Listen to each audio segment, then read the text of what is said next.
Құрметті тыңдарман, бүгін біз Нұрай Ақылбек туралы әңгімелесеміз. Нұрай IT мамандығында білім алып жүрген студент. Ол тек сабақты жақсы оқып қана қоймай, жаңа технологиялар мен бағдарламалауға қызығушылық танытады. Университетте ол әрдайым белсенді, топтағы тапсырмаларға қатысады және достарымен жақсы тіл табысады. Сабақты зейін қойып тыңдап, жаңа тақырыптарды тез меңгереді.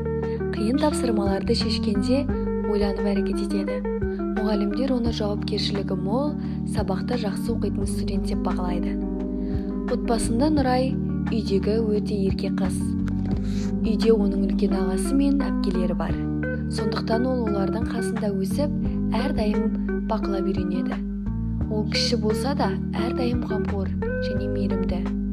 Ата-анасына көмектеседі, бауырларымен ойнайды, үй шаруасына да көмектеседі. Нұрайдың ойлап табатын қызық әрекеттері отбасының көңілін көтереді. Оны отбасы мүшелері жақсы көреді. Нұрайдың мінезі ашық және жылы. Ол достарымен жақсы араласады. Ойындар мен топтық тапсырмаларды қызықты өткізеді. Жаңа идеяларға әрдайым дайын. Қиындықтар алдында сабырлы, ойларын нақты жеткізе алады. Адамдармен тіл табысуға бейім. Оның мейірімділігі мен қамқорлығы оның отбасында, достарының арасында сүйікті етеді. IT саласында оқып жүрген Нұрай Ақылбек сабақты жақсы оқитын, заманауи технологияларға қызығатын, отбасы мен достарына қамқор студент.